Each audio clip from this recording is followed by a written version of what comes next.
Welcome to this explainer. If you're a first-year programming student just stepping into the wild world of computer science, you are in exactly the right place. Today, we're going to build the absolute foundation for everything you'll ever create in your coding journey. We're talking about demystifying data structures and algorithmic efficiency for those very first programming projects. We're going to explore the critical difference between writing code that, barely works for a handful of users and writing code that scales globally to handle millions of requests without breaking a sweat. Look, we've all been there, right? You're using an app, you tap a button on your screen, and nothing. Nothing happens.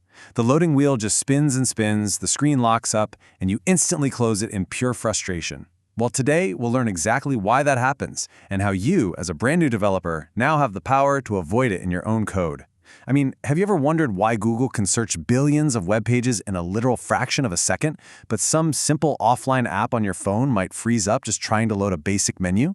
The answer doesn't always come down to the physical device you're holding. It almost always comes down to how the software was mathematically designed behind the scenes.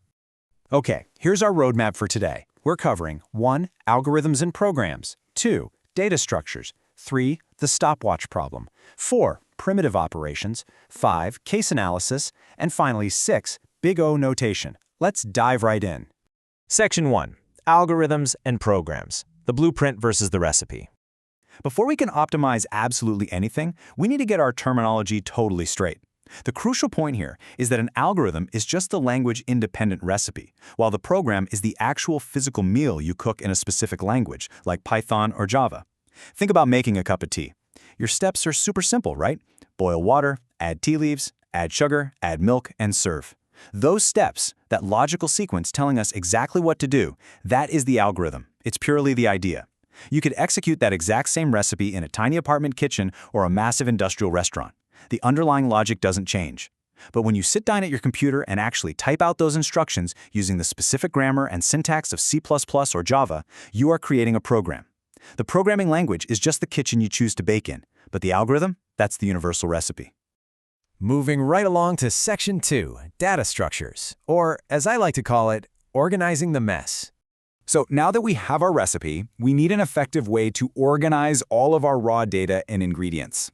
Think of a data structure kind of like organizing a super messy wardrobe. Imagine trying to find a matching pair of black socks in a massive mountain of laundry piled high on your bedroom floor. How many individual items do you have to pick up, check, and just throw aside before you finally find what you need? That is exactly what a computer feels like when data isn't structured. It literally takes forever. But if you use a system, shirts hung up here, pants folded there, socks paired tightly in a specific drawer, finding what you need becomes incredibly fast. In a computer, we use things like arrays, linked lists, stacks, and trees to beautifully organize our data. Because remember, a brilliant algorithm paired with the wrong data structure is basically like having a Michelin star master chef try to cook in a completely chaotic, disorganized kitchen. Which brings us perfectly to Section 3, the stopwatch problem. Now, you might naturally think to yourself, well, if I want to know how fast my code is, I'll just run it and time it with a stopwatch. But running the exact same code on old versus new hardware gives us completely different, totally unreliable results. If I run a program on a clunky 10-year-old laptop, it might take 1 full second. If you run the exact same program on a brand new top-of-the-line supercomputer, it takes half a second. Does that mean your algorithm is suddenly twice as efficient? No, you just have a better computer. This actually brings up the classic, kind of embarrassing developer excuse. Well, it runs fast on my machine. In computer science, we absolutely cannot rely on that. Background tasks, battery life, memory limits, the operating system, they all skew the timer. We desperately need a universal truth to measure efficiency, a mathematical metric that is completely independent of the hardware. Let's solve that in Section 4, Primitive Operations, our universal currency. Since we obviously can't trust hardware clocks, let's dive into the theoretical, math-based solution that actual computer scientists use. Notice this logic sequence. See how there's no complex Java or Python syntax here? It's just pure logic. Read the numbers, set the first number as the maximum, compare it with the remaining numbers. We're basically treating the computer like a mechanical brain and walking through a mini narrative of how it thinks. By using pseudocode like this, we strip away all the annoying distractions of specific programming languages and focus purely on the core logical actions the machine has to take to actually solve the problem. Then instead of counting seconds, we count primitive operations. These are the basic actions that act as our true hardware-independent currency of time.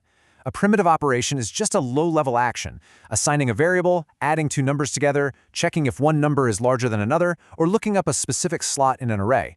We treat each of these simple atomic actions as taking a quote-unquote constant amount of time. And keep in mind, a modern processor performs literally billions of these primitive operations every single second. So, to find out how genuinely efficient an algorithm is, we just count up the total number of primitive operations it performs relative to the size of our data input. All right, let's look at Section 5, Case Analysis, why your input matters. Here's the catch. Even when we count operations, the specific data we input completely changes the algorithm's workload. 10 items of data can behave very differently depending on what those 10 items actually are. Think about an algorithm called Insertion Sort. If someone hands you a deck of cards that's already in perfect numerical order, you just glance through it, realize it's sorted, and boom, you're done. Very few primitive operations required. That's our best case. But let's be real, the best case is usually a total fantasy in the real world. The average case requires some pretty complex probability math to figure out what a typical randomly mixed deck looks like. But if someone hands you a deck that is in exact reverse order, oh boy, you have to individually slide every single card all the way back to its correct spot. That takes maximum effort and maximum primitive operations. That's our worst case. And in computer science, we focus almost exclusively on the worst case because it acts as our absolute safety net.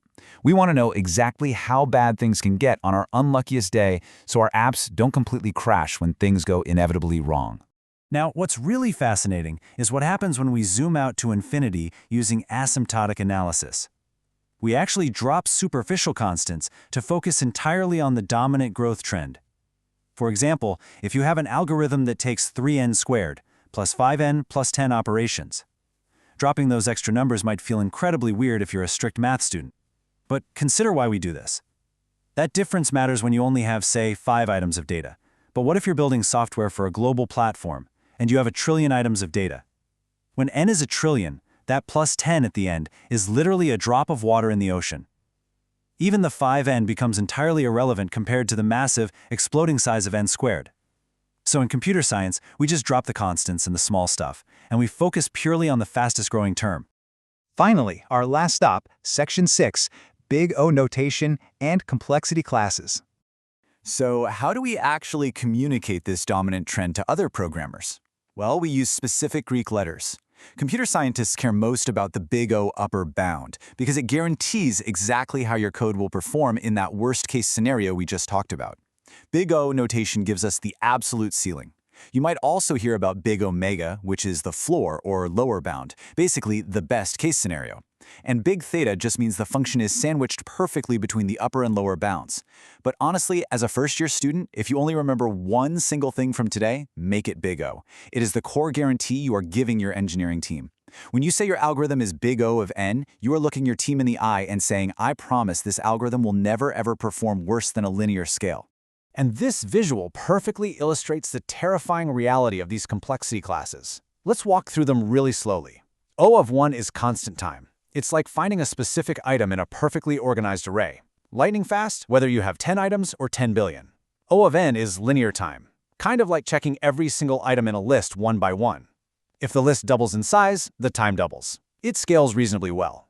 But O of 2 to the n, the exponential class on the far right, that is highly dangerous. With every single new piece of data added, the computational time required literally explodes. A standard modern computer doing 1 billion operations a second could handle an O of n task of 50 items instantly. But an exponential task for those exact same 50 items? It would literally take millions of years to finish. That's the kind of mistake that will crash servers and cost companies millions of dollars. Grasping these foundational concepts is absolutely going to change how you write code. You now know that writing truly great software isn't about just buying a faster computer, it's about choosing the absolute smartest recipe and organizing your ingredients perfectly. Please subscribe to our YouTube channel for more such content in this DS Algo course. We have plenty more explainers coming your way to help turn you into an elite developer. So before you write your very next line of code, ask yourself, are you just casually cooking a meal for one, or are you designing a brilliantly efficient recipe that could feed the entire world in a fraction of a second?